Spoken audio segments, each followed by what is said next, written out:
Samarcande est l'une des plus anciennes villes au monde et sans doute la plus célèbre de l'Ouzbékistan moderne. Située au sud-ouest du pays, elle a été fondée en 700 avant Jésus-Christ et fut connue successivement sous les noms d'Afrasiab et Marchanda. Son histoire est indissociable de celle de la route de la soie.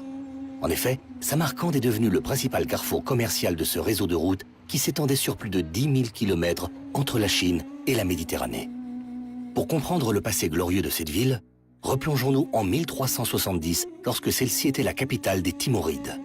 L'empire d'Amir Timur, connu en Europe sous le nom de Tamerlan, et de ses successeurs, dépassera par sa taille celui du fameux guerrier mongol Gengis Khan.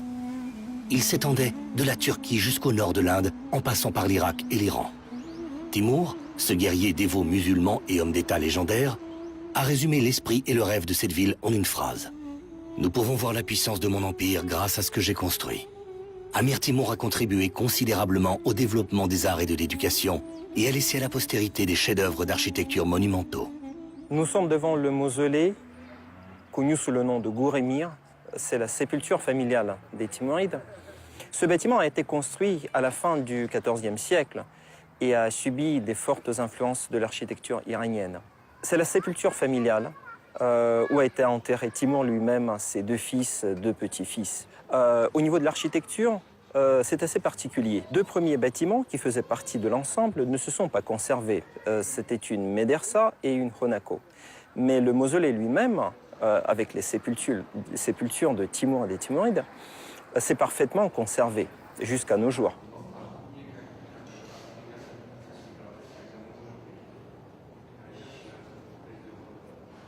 C'était un homme qui avait également formulé des conseils très précieux concernant la gestion de l'État, concernant les principes du gouvernement. Et cet héritage n'est pas oublié aujourd'hui. Grâce à la route de la soie, l'histoire a placé Samarcande à l'origine de plusieurs métiers artisanaux. Parmi les métiers rares qui y ont vu le jour, une place importante revient à la production du papier dit de soie. Ce papier, fabriqué ici depuis le 8e siècle, est réputé comme étant l'un des plus lisses et des plus résistants. La famille de Monsieur Zarif a voulu récupérer la tradition séculaire de sa fabrication. Une vraie défense du savoir-faire et du patrimoine de la ville. Ici, à Samarcande, nous avons découvert les secrets de la fabrication du papier. On utilise la même méthode qu'au 8e siècle. Pendant plus de 200 ans, personne n'a pu travailler ici. La restauration a eu lieu après les années 1990, lorsqu'un artisan a décidé de rétablir les secrets de la production de ce papier. Ensuite, les gens ont recommencé à travailler dans cet atelier. Ce papier est fait à partir de tiges de mûrier qui sont nettoyées, bouillies et ensuite séchées. Après l'écrasement des feuilles, on les mêle en l'eau, puis on filtre de cette manière dans un cadre. C'est un cadre normal, dont la taille est de 50 cm. Il existe aussi des grands, mais également des petits cadres. Ensuite, lorsque l'eau ressort, on obtient du papier que l'on extrait du cadre. Voici. C'est une feuille de papier.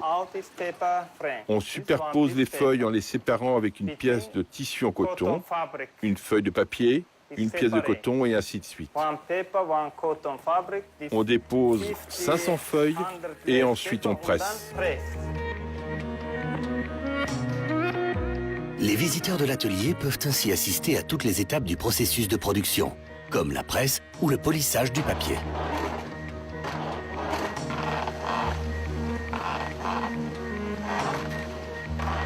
Ce sont ces techniques de fabrication qui lui permettent de résister à l'épreuve du temps, siècle après siècle.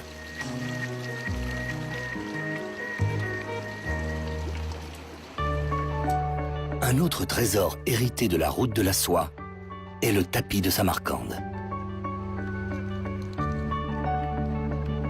Tisser un tapis ne s'improvise pas. La méthode est le fruit du labeur et de la créativité de générations d'artisans. Tous les tapis sont fabriqués de façon artisanale. Même les fils en soie sont colorés manuellement et exclusivement par des colorants naturels. De l'écorce de noix, des pelures de grenade et des tiges d'asperges. Aujourd'hui, ils sont en train de faire bouillir des fils de soie avec de la pelure de grenade. Un vrai sauna pour l'ouvrier.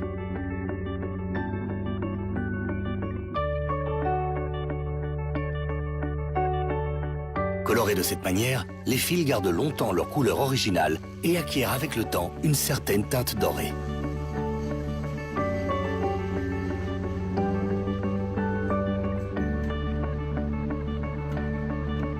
Ici, plus de 40 collaboratrices mettent en place la créativité séculaire de Samarcande. Un travail exigeant et méticuleux.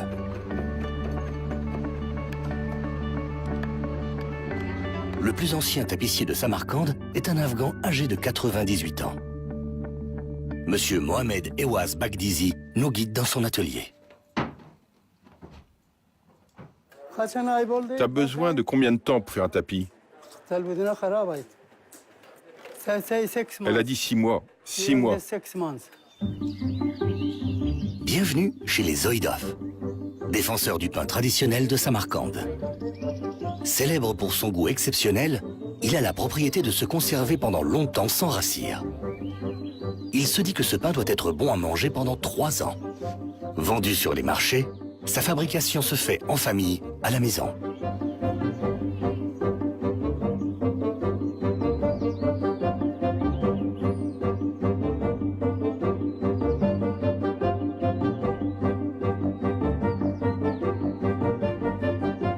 Madame Zoïdov s'occupe du pétrissage de la pâte, de sa mise en forme et de son décor avec l'aide de sa belle-fille.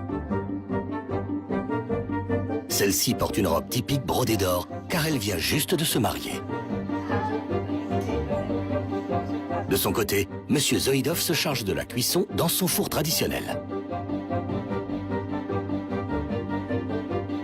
Il effectue bien des acrobaties pour placer une quarantaine de pains contre le mur du four.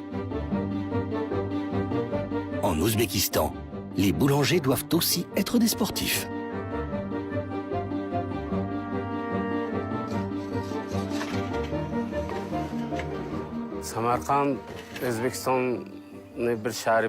Ici, à Samarcande, depuis les temps anciens, le pain est très cher au cœur du peuple ouzbek. Le pain est l'aliment le plus important parmi tous les aliments que l'on peut mettre à table. Le pain est la toute première chose que l'on apporte lorsque l'on dresse la table. Tous les jours, le pain est transporté par le fils aîné des Zoïdov vers le marché.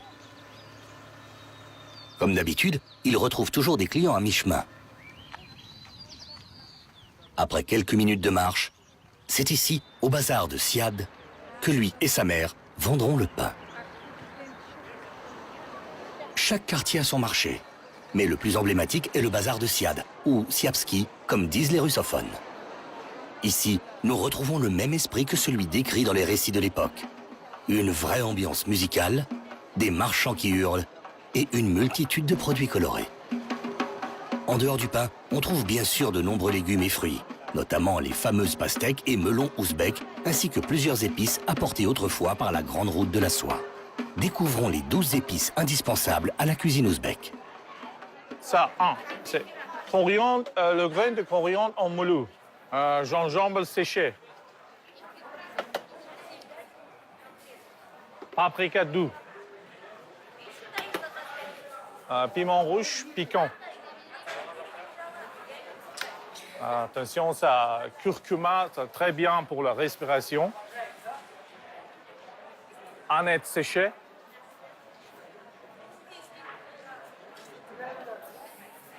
Un petit origan sauvage. Anis étoilé en moulu.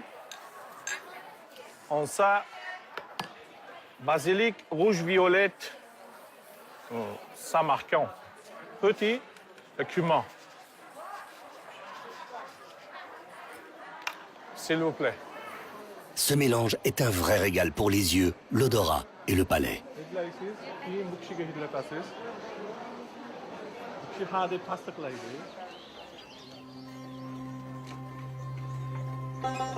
Au-delà du commerce, la route de la soie qui sillonnait le continent eurasiatique a permis la diffusion d'idées et de valeurs, de cultures et de certaines connaissances.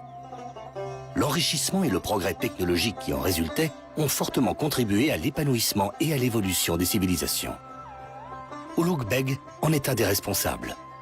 Si Amir Timur est réputé pour ses conquêtes et constructions, son petit-fils Ulugh Beg a été reconnu comme savant et astronome. Il a construit plusieurs écoles supérieures, des madrasas, afin, comme il le disait, d'instruire l'esprit des musulmans et musulmanes. Amoureux des sciences et du ciel, il construit l'œuvre de sa vie en 1428, le plus grand observatoire au monde. L'instrument principal de l'observatoire, le sextant, c'était une 6e partie du cercle, long de plus de 70 mètres. Et cet instrument était utilisé pour mesurer les angles. L'astronome qui était là et qui pouvait descendre en bas ou monter en haut pour mesurer les angles des étoiles. Et c'était les dimensions gigantesques de l'instrument qui permettaient d'avoir une très haute précision de données obtenues.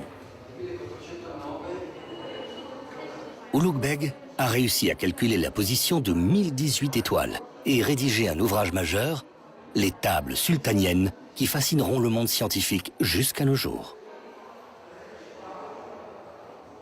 Ulugh Beg a régné pendant 40 ans au total. C'est un terme considérable pour cette époque-là.